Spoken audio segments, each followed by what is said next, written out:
안녕하세요. 저는 귀한 늦둥이 딸을 둔 엄마입니다. 제 딸은요, 임신이 잘 안 되던 제가 거의 아이를 포기해 가던 끝에 얻게 된 소중한 자식이에요. 딱 나이 40 되는 해에 기적적으로 임신이 되어서 40살 끝 무렵 출산을 하였습니다. 딸은 출가 외인이라서 시집을 가버리면 이제 남의 집사람이 되는 거라고 하던데 저는 그런 말이 너무 싫었어요. 제 배 아파 낳은 자식을 마치 다른 집에 바치기 위해 낳은 것처럼 함부로 말하는 것 같아서였죠. 우리 딸은 어딜 가더라도 내 집사람이고 내 딸이라는 걸 저는 항상 딸에게 말을 해줘요. 솔직히 시집 자체를 안 가면 좋겠지만 만약 가게 된다면 부디 한 발자국 뒤에 돌아올 곳이 있다는 생각을 꼭 가졌으면 좋겠다고 생각했거든요. 이렇게 아꼈던 제 딸이 결혼을 한다면 제발 좋은 사람이랑 하길 바라기도 했어요. 그런데 제가 너무 우리 딸만 생각하느라 정작 제 자신과 남편을 돌아보지 못했던 거예요. 딸은 문제없이 잘만 커주었는데 부모인 저희가 많이 모자랐어요. 제게는 사위가 있었습니다. 우리 딸이 사랑한 남자면 우리한테도 아들이나 다름없다고 받아들인 사위였는데 저는 당시 사위를 통해서 사람을 너무 믿어도 안 된다는 걸 깨달았습니다. 제가 우리 귀한 딸 옆에 들어앉은 도둑놈을 알아보지 못하고 아들아들 거렸던 게 아직도 후회가 돼요. 저희 부부 나이가 60 중반을 바라보고 있을 때 우리 딸이 결혼을 했거든요. 딸은 한참 꽃다운 나이였지만 부모인 저희는 할머니 할아버지 수준이라서 괜히 딸의 이미지를 실추시키는 꼴일까봐 걱정을 한 번씩 했습니다. 그런 마음은 딸이 태어났을 때부터 그랬어요.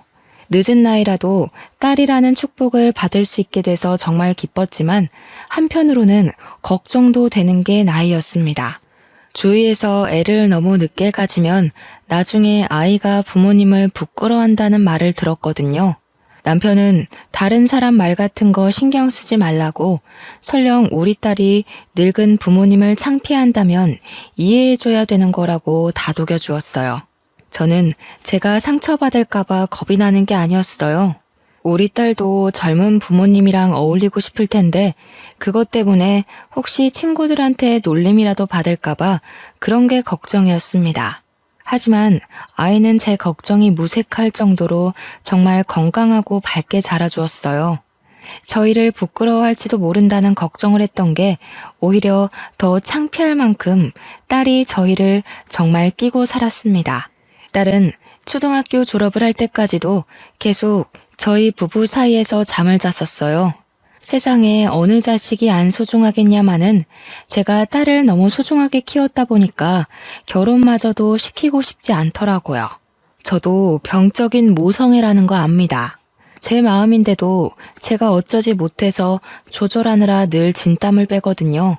최대한 딸이 좋다고 하는 대로 살게 해주고 싶었는데 딸의 결혼은 제게 좀 큰 산이었어요. 막상 딸이랑 떨어질 생각하면 상상만으로도 눈물이 나더라고요. 그래서 남들 몰래 딸이 결혼하고 싶다는 남자만 안 데려왔으면 좋겠다. 그렇게 바라며 살았습니다. 그런데 딸의 인생이 어디 제 마음대로 되나요? 제 딸이 대학을 졸업하자마자 제가 그토록 기피하고 싶은 상황이 닥쳐버렸어요. 요즘 애들에 비하면 너무 빠른 나이에 결혼하고 싶은 남자가 생겨버린 거예요. 딸이 행복해하면서 무작정 소개해준 청년은 풍채가 좋고 수더분하게 생긴 사람이었습니다. 곰돌이상처럼 생겼는데 솔직히 첫인상으로 봤을 때는 우리 딸이 좀 더 아까웠어요. 남의 집 자식이고 딸은 내 자식이라서 그렇게 보는 것도 있지만 일단 우리 딸이 똑똑해서 학력이 좋거든요. 그런데 딸이 데려온 청년은 대학을 안 나왔대요. 20살이 되자마자 일터로 뛰어들어 먹고 살았답니다. 그 청년을 딱 처음 보자마자 느낀 점은 우리 딸보다 나은 것이 없었고 착실하게 사는 내 딸을 깨어낸 도둑놈이라는 것밖엔 없었습니다. 그럼에도 제 딸이 그 청년을 너무 많이 좋아하더라고요. 귀엽다나 뭐라나. 그래서 계속 집에 데려오는 걸 내버려 두고 있었는데 신기하게도 딸이 귀엽다, 착하다 하도 칭찬을 해대니까 저까지 그렇게 보이기 시작하는 거 아니겠습니까? 그 청년한테서 첫 만남 때만으로는 알 수 없었던 장점들이 시간 갈수록 속속들이 나타나더라고요. 에이, 우리 장모님 또 혼자 무거운 거 들려고 하시네. 돌쇠 같은 사위 두고 왜 계속 잡일을 하려고 하세요? 가서 앉아 계시면 제가 장모님 있는 곳으로 대령해 드리겠습니다. 요즘 젊은 사람들은 늙은이들이랑 어울리기 귀찮고 할 일이 바빠서 남 일에 간섭도 잘 안 한다고 알고 있어요. 그런데 이 청년은 자기를 사위라고 지칭하고 저를 장모라고 불러주면서 집안의 굳은 일을 전부 도맡아 해줄 뿐더러 애교가 엄청 많더라고요. 우리 딸만으로도 웃을 일이 많은데 난생 처음으로 남의 자식 때문에 하하 웃어보기도 했습니다. 이처럼 제가 결혼을 허락했던 건 사위 성격이 너무너무 좋았기 때문이었어요. 사위의 다른 것이 전혀 안 보일 정도로 오로지 성격에만 매료가 되어버린 거죠. 그리고 이건 좀 나중에 들은 사실인데 사위가 우리 딸을 굶기지 않을 정도로 재력이 충분한 사람이더라고요. 가난한 사위라면 우리 딸이 같이 등골 빠지게 고생을 해야 되잖아요. 이왕 결혼하는 거 잘 사는 놈이랑 했으면 했는데 우리 사위가 딱 그 짝인 게 아니겠습니까? 그리고 무엇보다 제가 100점짜리 사위라고 생각했던 건 사위 사정을 들어보니 사위한테는 부모님이 안 계시는 것 같더라고요. 어릴 적 안 좋은 사고로 일찍 돌아가셨다고 했습니다. 그 사실이 너무 안타깝고 마음이 쓰였지만 다른 마음으로는 살짝 안심이 되었어요. 우리 딸이 시집살이로 고생하는 건 제가 절대 못 보거든요. 아마 사돈댁이 없어서 제가 사위를 더 따뜻한 마음으로 품지 않았나 싶습니다. 그리고 사위가 우리 남편한테 크게 점수를 따인 부분이 있는데요. 사위가 하는 일이 바로 골프장 사업이더라고요. 제 남편이 마침 골프광이라 부를 정도로 골프에 빠져 있는 사람입니다. 그런 상황에서 사위 사업장이 그렇다고 하니까 사위를 바라보는 남편 눈이 완전 빛이 나더라고요. 언제든지 말씀하세요, 장인어른. 제가 모시겠습니다. 제가 카운터에 장인어른 등록해 놓을게요. 장인어른 이제부터 공짜로 골프 치시는 거예요? 참, 이번에 장비도 바꿔보시는 게 어때요? 제가 이미 하나 마련해둬서 거절하시면 골프채가 주인 잃습니다. 엄마야, 세상에.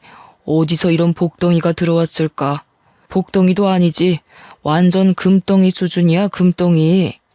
역시 우리 딸이 보는 눈까지 이 애비를 닮아서는 신랑감 하나 잘 골라왔다. 아직 결혼한 것도 아닌데 사위는 저희한테 이미 사위나 다름없는 사람이었어요. 저희 집을 드나드는 것도 제법 자연스러워졌고 2달 정도 지났을 때는 저희 집에서 저녁을 먹고 가곤 했어요. 저는 우리 딸이 시집살이 안 하게 된 것처럼 사위한테도 처가살이 따위 모르게 하고 싶어서 올 때마다 잘해줬습니다. 그렇게 제 딸 결혼식이 임박할 동안 우리는 벌써 한 식구가 되어 있었죠. 결혼식 당일 막상 사돈 자리가 텅 빈 걸 직접 보니까 괜히 제가 마음이 안 좋더라고요. 사위도 결혼식 때는 마음이 싱숭생숭할 텐데 사위 기분도 걱정이 되었고요. 많은 사람들 앞이라고 속없이 싱글벙글 웃으면서 제 딸 손을 넘겨받는 사위를 보니 마음이 참 찡했습니다. 그런 사위를 보면서 저는 사위에게 엄마 같은 장모가 되어주겠다고 혼자 다짐을 했어요. 결혼식을 끝내고 애들은 따로 분가를 하였습니다. 그때가 되어서야 딸을 보낸다는 기분이 실감나더군요. 그렇다 하더라도 애들이 우리 집을 자기 집처럼 자주 찾아줘서 생각보다 쓸쓸하진 않더라고요. 사위가 좋은 사람인 걸 알고 있다 보니까 딸을 보낸 게 안심도 되었고요. 그런데요, 한 6개월 정도 지났을 때쯤이었어요. 딸이랑 사위랑 같이 저녁 식사를 하고 있는데 갑자기 애들이 황당한 소리를 하더라고요. 뜬금없이 합가를 하겠다고 하는 거 아니겠습니까? 들어와서 사는 거야 방이 없는 것도 아니라서 저희는 상관이 없는데 너무 갑작스러운 제안이라 좀 당황스러웠어요. 당연히 저는 좋았죠. 우리와 딸을 매일 볼 수 있으니까요.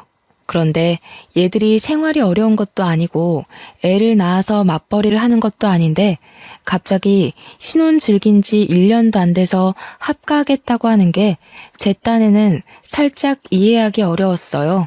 이가 엄마 해주는 밥이 더 맛있다잖아.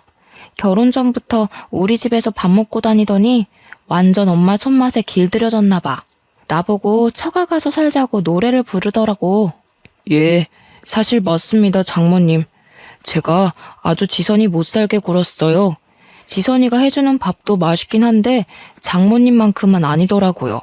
자기 전에 장모님 해주는 시원한 국물 먹고 자면 다음날 아침까지도 개운하던데 그걸 못 잊겠기에 처가 가서 살자고 제가 졸랐어요. 듣자 하니 합가 제안은 사위가 먼저 언급한 듯 했습니다. 그 사실도 제게는 의외였어요. 다른 집은 어떤지 몰라서 잘 모르겠는데 보통 사위가 이렇게 먼저 합가를 하자고 하기도 하나요? 그전까지는 그저 사위의 이런 서글서글함이 좋기만 했으나 합가하고 싶은 이유가 겨우 제 손맛 때문이라는 게 왠지 제 기분을 찝찝하게 만들었습니다. 제가 글로만 쓰다 보니까 다들 저의 감정 변화가 너무 갑작스러워서 이해하기 어려우실 거예요. 그냥 제 기준에선 애들의 합가 이유가 납득이 잘 안 되었기 때문이에요. 물론 제가 좀 예민한 것일 수도 있죠. 하지만 먼저 말씀드리자면 이런 저의 촉은 훗날 어떤 불길을 암시하는 느낌이었다는 겁니다. 일단 저는 합가를 허락했어요. 딸 보낸 공허함은 다시 채워져서 좋으니 찝찝한 기분이 들더라도 좋은 게 좋은 거라고 생각하며 당장은 쉽게 흘러넘겼습니다. 사위는 합가를 하고 나서도 저랑 남편한테 엄청 사근사근하게 행동했어요. 애교도 많아졌고 먼저 우리한테 다가와 말동무도 해주기도 했습니다. 같이 살다 보니까 적응은 금방 되더라고요. 합가 초반에 꺼림칙했던 제 기분은 온데간데 없어지고 사위와는 부모 자식처럼 더 가까운 사이가 되었습니다. 이게 다 사위의 노력 덕분이라고 생각했어요. 근데 두 분은 휴대폰 잠금이 안 돼 있네요? 요즘에는 잃어버린다고 찾아주고 그런 거 잘 없는데. 야근 사람들도 훨씬 많아졌어요. 그러다 큰일 생기면 어쩌시려고요. 그래? 아이고, 근데 그런 거 다 귀찮아. 늙은 사람 휴대폰이라서 잃어버려도 볼 거 하나도 없는데 뭘. 전화기가 비싼 것도 아니고 골동품 쥐어봤자 자기들만 손해지. 장인어른 너무 안일하시다. 여기 보니까 은행 앱들도 다 깔려있는데요. 이거 비밀번호 걸려있어도 제대로 해킹하는 사람이 주우면 바로 털려요. 휴대폰이 비싸고 말고가 중요한 게 아니라 안에 내용물이랑 신상 정보 털리는 게 무서운 거라고요. 아이고야, 그걸 몰랐네. 그렇지, 내가 은행하는 것도 다 거기 들어있어. 얼른 잠가놔야겠다. 큰일 날 뻔했어. 강서방이 내 것 좀 설정해줘 봐라. 사위는 저랑 제 남편의 폰을 만지작거리면서 적당히 어렵지 않은 비밀번호로 휴대폰을 잠가주었습니다. 저도 남편처럼 휴대폰에 은행 앱이 깔려 있어서 남편과 똑같이 식겁했었어요. 사위 말을 듣고 그때라도 잠금해야 할 이유를 알게 되어 안심했습니다. 그리고 남편은 사위가 휴대폰을 만지는 김에 컬러링이랑 벨소리 좀 바꿔달라 부탁했고 사위는 제가 일어나 다른 일을 보는 동안에도 한참이나 남편의 휴대폰을 들고 있었습니다. 그런데 그 이후로 제가 좀 불편하게 느낀 게 하나 있었는데요. 남편이 휴대폰에 관해 모르는 걸 먼저 묻는 경우는 뭐 그럴 수 있다고 쳐도 화장실 가고 없는 남편의 폰을 허락 없이 만지면서 이것저것 살피는 사위 행동이 좀 그렇더라고요. 제가 더 거슬렸던 건 그런 행동이 한두 날이 아니었다는 겁니다. 왜 허락도 없이 남의 휴대폰을 거의 매일 만지는 거죠? 좀 이상하지 않습니까? 사위는 제 폰이랑 남편 폰이 덩그러니 놀고만 있으면 우리 걸 가져가서 한참을 만지작거렸습니다. 한 번은 집안일 하다가도 그게 너무 신경 쓰여서 뭘 그렇게 보냐고 물은 적이 있었어요. 사위 말로는 우리 휴대폰에 좋고 편한 설정 많은데 우리가 그걸 잘 이용 못하는 것 같아서 최대한 깔아준다고 살피는 거라 했습니다. 아니면 갤러리를 구경한다고 둘러대기도 했고요. 그땐 제가 휴대폰에 대해 뭘 모르니까 마음이 좀 개운하지 않더라도 그러려니 했습니다. 우리 사위가 남도 아니고 저희 휴대폰을 훔쳐가는 것도 아니지 않습니까? 제가 괜히 예민해서 한 번씩 이상한 경계심이 올라오는 거라고만 치부하고 또 찝찝함을 넘겨버렸어요. 그런데 한날 남편이 사위 따라 사위 골프장에서 골프를 치고 같이 귀가를 했는데요. 이번에는 아예 사위가 남편 폰을 들고서 들어오더라고요. 그 옆에서 남편은 표정이 어두워 있었는데 분위기가 심상치 않아 보여서 무슨 일이냐고 물었었습니다. 아니 글쎄, 내 폰이 해킹당한 것 같아. 강서방이 급하게 봐주고 있긴 한데 어디 돈 빠져나간 건 아닌지 모르겠어. 뭐? 어쩌다가? 해킹 그거 무서운 거 아니야? 아이고야, 이거 큰일이다. 당신 적금 목돈도 다 전화기 안에 있잖아. 그래서 창고는 들렸어? 가서 돈 안 빠져나가게 통장이라도 정지시켜야지. 해킹이란 것은 제게 무척 낯설기도 했고 엄청 나쁘고 위험한 거라고 딱 그 정도만 알고 있어서 당시에는 정말 큰일이 난 줄 알았습니다. 아직 무슨 일이 났다고 사위가 말해주지도 않았는데 이미 남편 통장에 있는 생돈이 모두 날아가 버린 줄 알았죠. 제가 남편보다 더 심장이 벌렁거려서 딸이랑 같이 준비하던 식사도 놓고서 사위 옆에 붙어 있었어요. 지레 겁을 먹은 저와 남편과 달리 사위 표정과 목소리는 평온하기만 했는데요. 사위가 계좌 정지시킬 필요까진 없을 것 같다고 해서 우선 한숨 덜고는 있었습니다. 그러면서 사위는 남편한테 이것저것 눌러달라며 휴대폰을 근근히 내밀었고 생년월일, 주소, 주민번호 등 인적 사항을 물어봤습니다. 남편은 아무런 의심 없이 술술 불었고요. 방에서 민증까지 찾아와 사위에게 날름 주었어요. 남편도 일이 어떻게 돌아가는지 보기라도 하려고 돋보기를 끼고서 사위 하는 걸 유심히 지켜봤는데요. 나는 보더라도 아무것도 모르겠네. 일단 큰 문제는 넘긴 거 맞다니까 마음이 놓인다. 그래도 집에 똑똑한 강서방이 있어서 이런 것도 바로바로 해결되고. 우리가 사위를 참 잘 뒀어. 여보, 우리 저번에 전복 산 거 있지? 그거 좀 손질해서 강서방 좀 먹입시다. 남편이 속촉해도 심각한 와중에 허허 웃길래 제가 남편 등짝을 탁 때리며 어디 정신 빼놓고 있다가 해킹 당할 뻔한 위험까지 경례하면서 나무랐어요. 뒤늦게 남편한테 쓴소리 좀 할 수 있었던 건 사위 덕분에 그나마 불안을 내려놓은 후였기 때문이에요. 저와 남편이 투닥거리는 사이에 사위는 뭔가를 끝냈는지 남편에게 폰을 돌려줬는데요. 완벽하게 처리가 잘 된 줄 알았더니 사위가 뒤이어 하는 말에 우리는 다시 불안감을 떠안아야 했습니다. 급한 불은 껐는데 이런 게 한 번에 해결되는 건 아니고요. 며칠 주기로 계속 확인해야 되는 거라서요. 제가 나중에 다시 한번 말씀드릴 테니까 지금이랑 비슷하게만 도와주시면 돼요. 그래? 그럼 어디 돈 날리고 그런 거 아니야? 내가 가진 돈이 전부 전화기랑 다 연결되어 있거든. 그대로 있었어? 일단 지금은 그래요. 통장 같은 데는 전혀 문제가 없었고 대신 해킹 바이러스가 다른 방향으로 안에서 돌고 있을 수 있거든요. 갑자기 전화가 먹통이 될 수도 있고 문자나 인터넷 들어갔다가 해킹에 노출될 수도 있고요. 우선 장인어른이 이미 한 번 노출됐기 때문에 완벽히 안심하긴 일러요. 그 소리를 듣고 저는 다시 남편의 등짝을 팼습니다. 제 개인적인 적금은 제게 있지만 저희 현금 재산도 그렇고 공동명의 재산도 그렇고 대부분의 재산이 남편 손에 있었거든요. 남편도 겁에 질리긴 했는지 저한테 맞으면서도 사색이 되어 반응을 보이지 못했습니다. 사위는 난리가 난 저희더러 괜찮을 거라고 자기만 믿으라고 달래주었어요. 그 뒤로 사위는 남편보다 더 남편 폰을 많이 들고 있게 되었습니다. 한 번은 제가 우연찮게 사위하는 걸 본 적이 있었는데 사위가 아무렇지 않게 남편의 은행 앱에 접속해서 비밀번호를 치고 있더라고요. 사위가 가족이긴 하지만 솔직히 순간적으로 심장이 쿵 떨어지는 느낌을 받았어요. 어쨌든 피 한 방울 안 섞인 남이 우리 남편 통장을 아무렇지 않게 들락날락하니까 제가 다 당황스럽더라고요. 사위한테는 차마 묻지 못했고 남편한테 가서 사위가 왜 당신 은행 비밀번호를 알고 있냐고 다급하게 물어봤더니 남편 하는 말이 사위가 자기한테 일일이 찾아다니면서 비밀번호 눌러달라 하기 번거로우니까 그냥 번호를 알려달라고 했다더라고요. 그래서 외우고 있는 거래요. 그것까진 제가 몰랐던 사실입니다. 저희 딸도 남편 통장 비밀번호 모르거든요.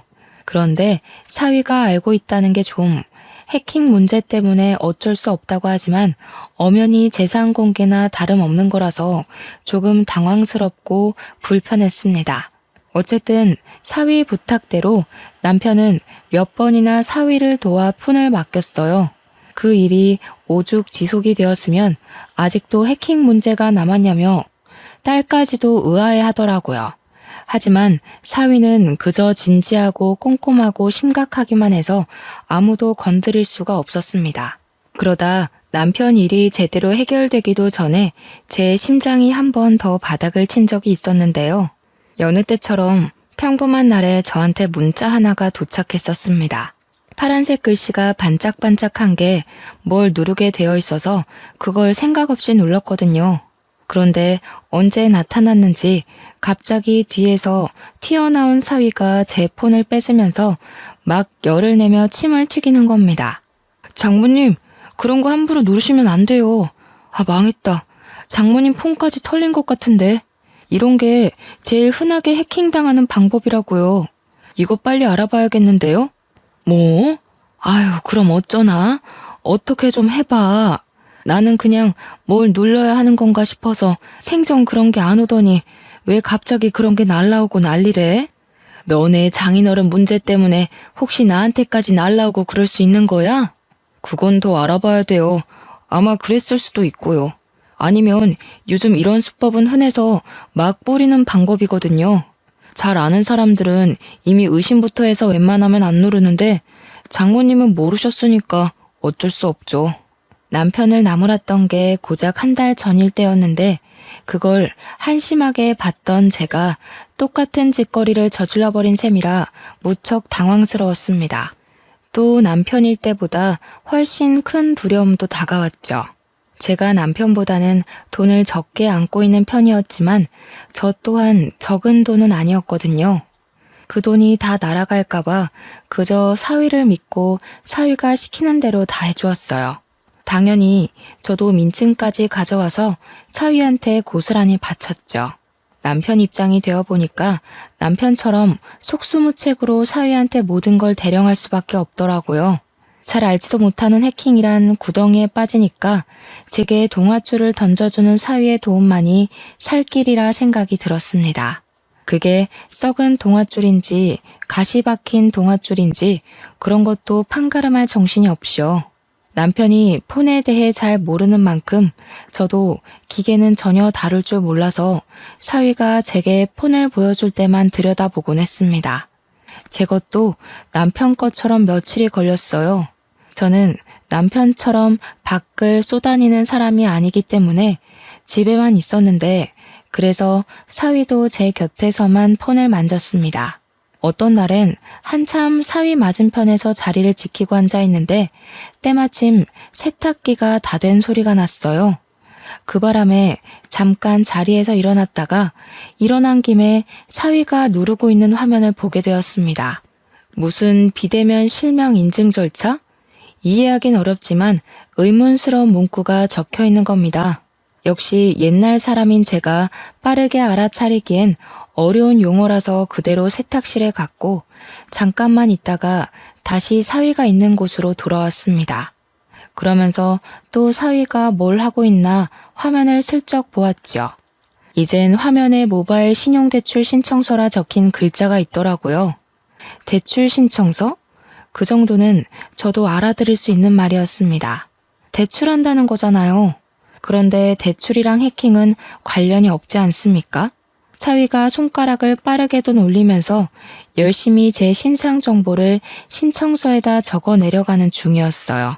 거기다 대고 제가 뭐 하는 거냐고 대놓고 물어봤죠. 그랬더니 사위는 제가 뒤에 온 줄 몰랐던 건지 제 목소리에 비명을 지르며 휴대폰을 놓쳤습니다. 제가 그걸 주우려고 하자 사위가 그 퉁퉁한 체격으로 아주 잽싸게 주워서 멀찍이 도망가 버렸어요. 그러면서 저더러 자기가 놀랐던 감정만 호소하더라고요. 그런 것도 다 해킹 알아보기 위한 하나의 방법이라면서 다 생각이 있어서 그러는 거라고 신경 쓰지 말라 했습니다. 그때부터 저는 뭔가 이상하다는 걸 눈치챘어요. 그래서 사위가 출근하고 집에 없을 때 딸을 불러다가 물어봤습니다. 내가 아무리 생각해도 대출 신청서는 대출을 할 거라는 의미 같거든? 도대체 그런 걸 신청해서 어떻게 해킹 바이러스를 잡는다는 거냐? 엄마가 잘 몰라서 그러는데 정말 그런 게 있긴 해? 그런 게 있을 리가 없지. 뭔가 이상한데? 엄마, 제대로 본 거 맞아? 나도 해킹에 대해선 잘 모르긴 한데 대출 신청서로 해킹 잡아낸다는 건 듣도 보도 못했어. 엄마가 잘못 본 걸 거야. 감히 장모 이름으로 대출 신청하는 사유가 어딨겠어.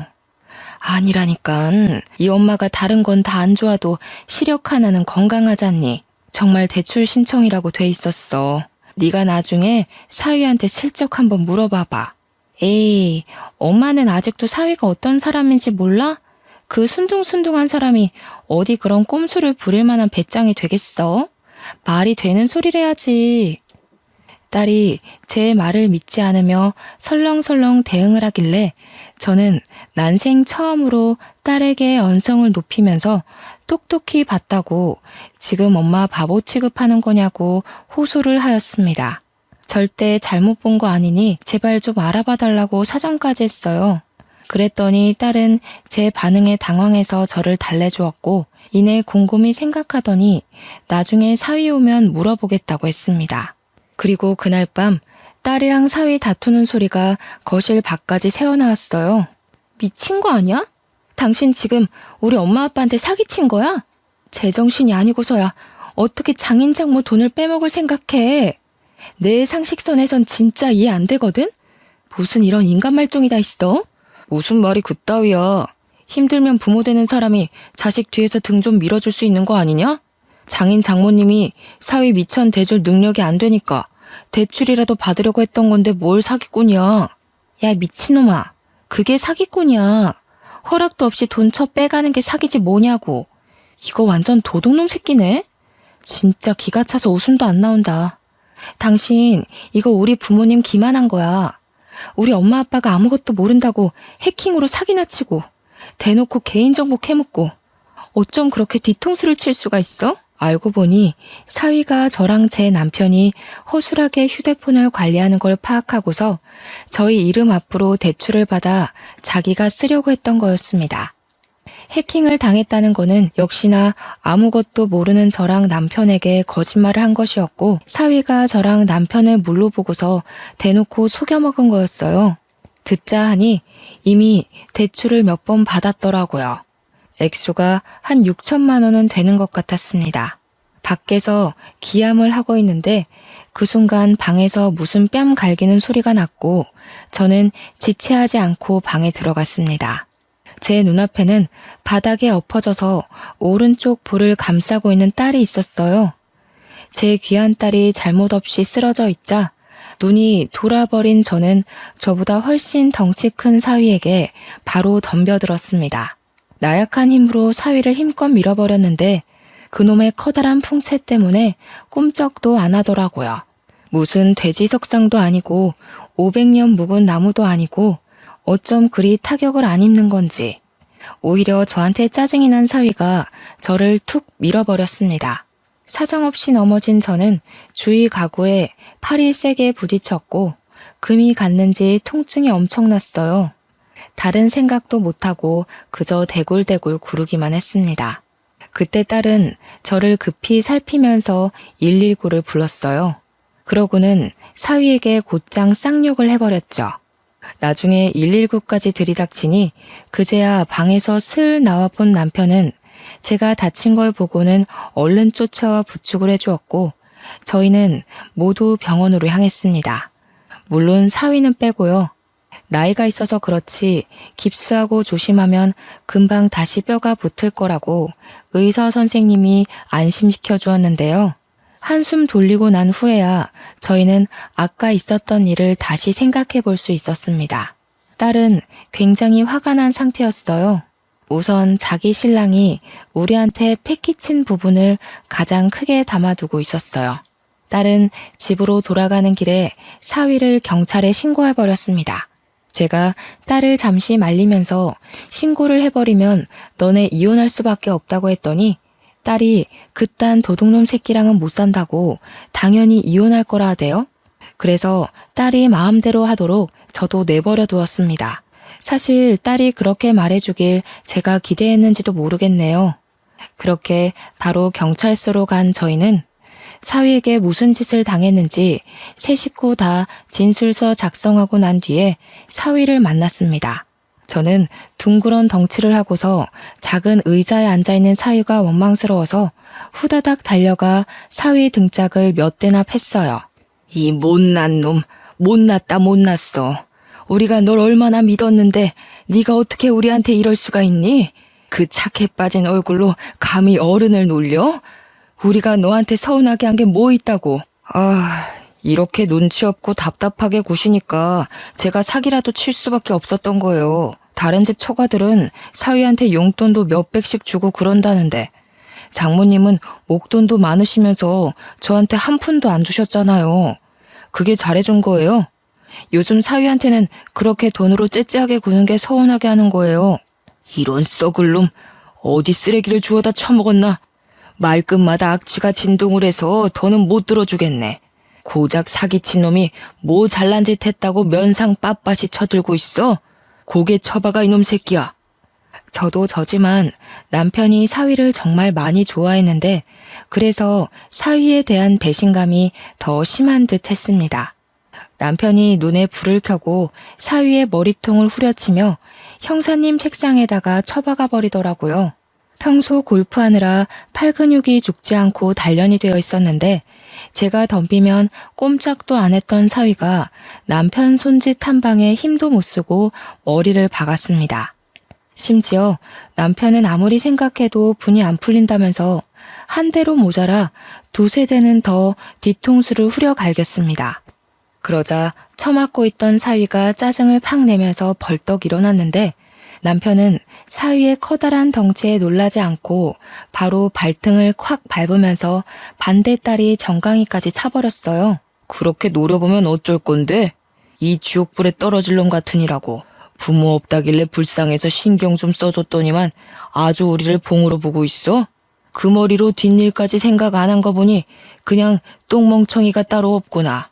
경찰 선생님들 말 들어보니까 자네가 친히 남겨준 내역들이 다 증거가 된다더라.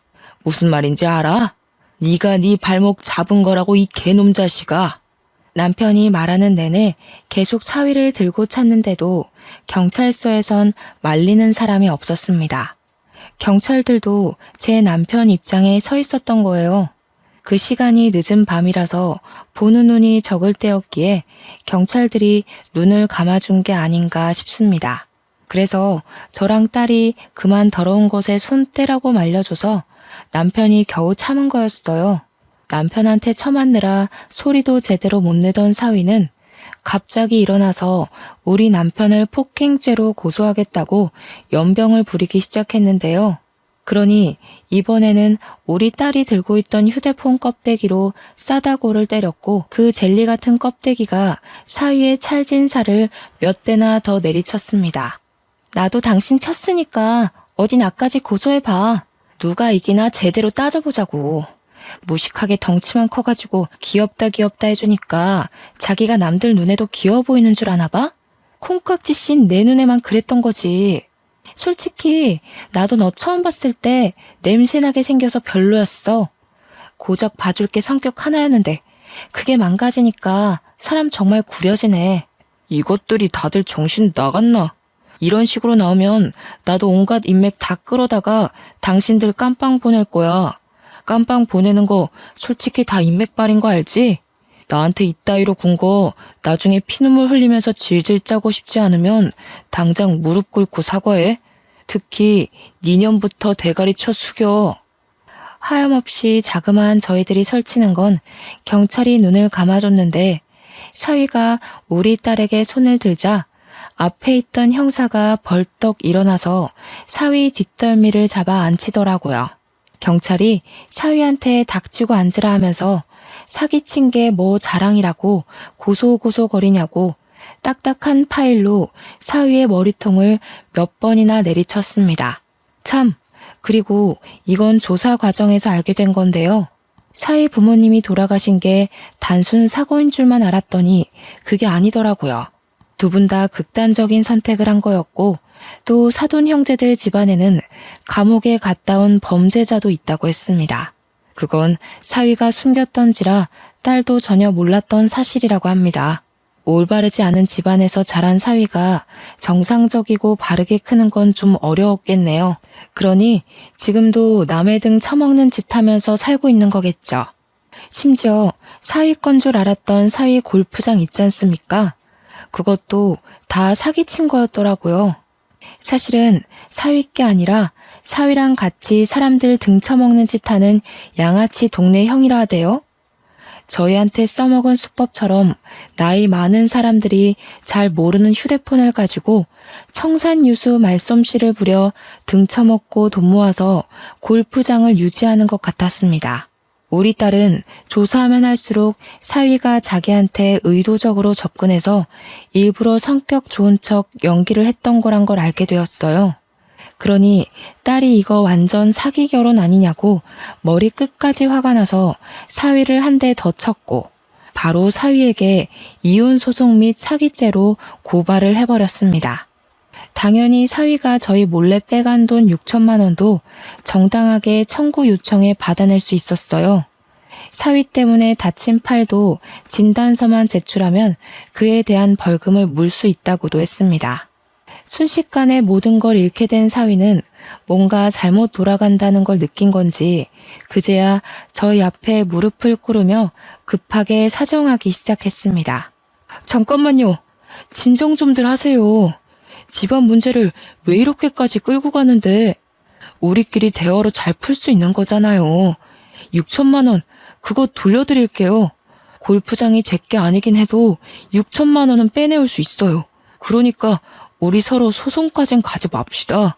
그래도 살아온 정이 있잖아요. 장인어른, 장모님, 저 아들 같다고 좋아해 주셨잖아요. 세상에 어떤 부모가 아들을 고소해. 아들 같은 소리 하네. 네가 내 딸 옆에 있을 수 있을 때나 아들이지. 내 딸이 너를 버린 이상 넌 그저 똥덩어리 수준밖에 안 돼. 그저 지 목숨 건사하려고 무릎 꿇고 사정하는 것도 보기 역겨워 죽겠다. 그동안 네 목구멍으로 쳐넣은 우리 집 쌀이 다 아까워. 진짜 너무하시네요. 저 부모 없다고 더 이렇게 막대하시는 거죠? 이거 사람 2번 죽이는 거예요. 부모님한테 버림받았을 때 느낀 트라우마가 2분 때문에 다시 살아날 지경이라고요. 이게 사람으로서 할 짓이에요? 시끄럽다 이놈아. 지 부모까지 욕보이게 하는 썩을 놈 같으니라고. 이 와중에도 그저 사기칠 생각밖에 안 하네. 살아보겠다고 어떻게 죽은 네 부모까지 이용해서 나불거려? 그래봤자 하늘이 알고 땅이 알아. 부모 없이 컸으면 더 정신 똑바로 차리고 살았어야지. 그러니까 너는 고작 사기꾼 나부랭이밖에 안 될 운명이었던 거다.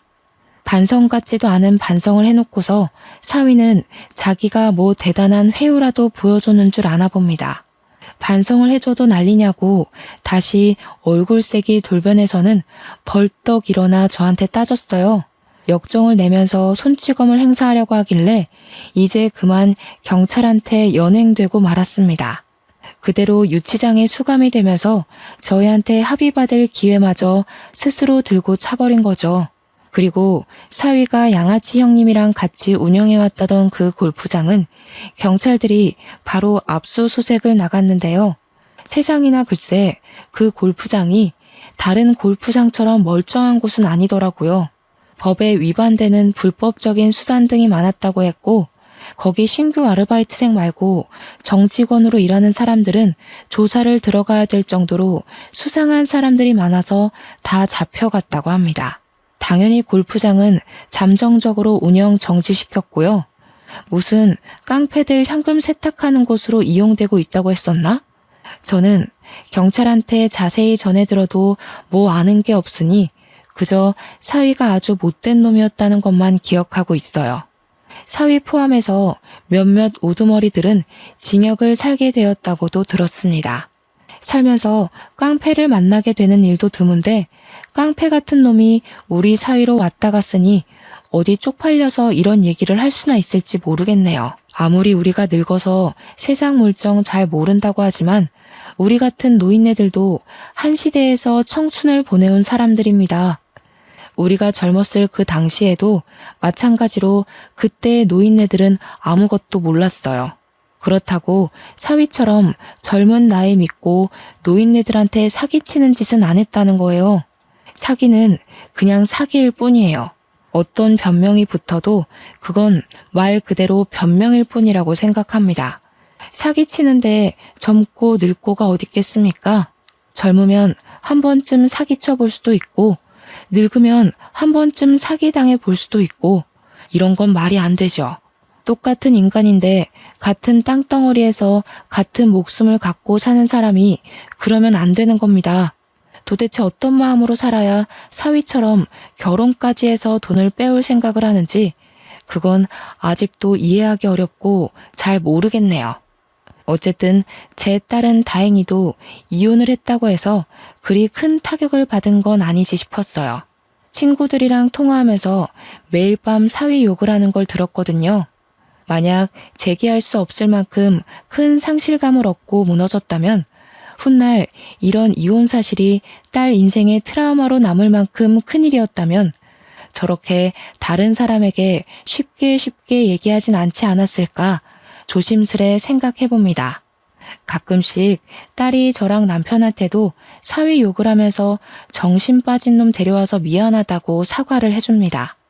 이제는 만약 결혼 상대가 또 생긴다면 부부되는 기념으로 서로 같이 경찰서에서 명확하게 신원조회나 범죄 조회를 하고 난 뒤에야 결혼하겠다고까지 했어요. 우리 딸이 씩씩하게 마음을 정리한 것 같아서 저와 남편은 많이 안심했습니다. 당분간 딸은 자기 삶에 집중하고 싶다면서 소개팅이 들어오면 한 3년은 거절할 거래요. 그러면서 하는 말이 사실 결혼을 해보니까 좀 피곤하고 재미없더라면서 다시 솔로가 된 기분을 실컷 만끽하고 싶다네요. 저희야 뭐 딸의 의사를 존중해주니까 그저 딸이 웃을 수 있다는 것만으로도 더 바랄 게 없습니다. 그런데 한편으로는 정말 괜찮은 사위가 있다면 진짜 내 식구 잘 살아볼 수 있었을 텐데 하는 아쉬움은 있어요. 그 사기꾼이 아쉽다는 게 아니라 그냥 사위의 존재가 있더라도 딸이 저희에게서 멀어지는 게 아니란 걸 느껴서 그런지 북적거렸던 분위기가 한 번씩 그립긴 하더라고요. 그렇다고 딸이 섣부르게 사윗감을 데려오는 건 또 안 바라네요. 참 욕심도 많죠? 어쨌거나 여러분들도 늘 스스로를 위해 너무 풀어지지 마시고 한 번씩 주의를 경계해보는 것도 나쁘지 않을 것 같아요. 이 사기꾼들도 만만한 사람한테 잘 들러붙더라고요. 우리 서로 조심해서 나쁠 것 없지 않습니까? 그럼 항상 좋은 일만 있으시고 몸 건강하시길 바라면서 저는 이만 쓰도록 하겠습니다. 감사합니다.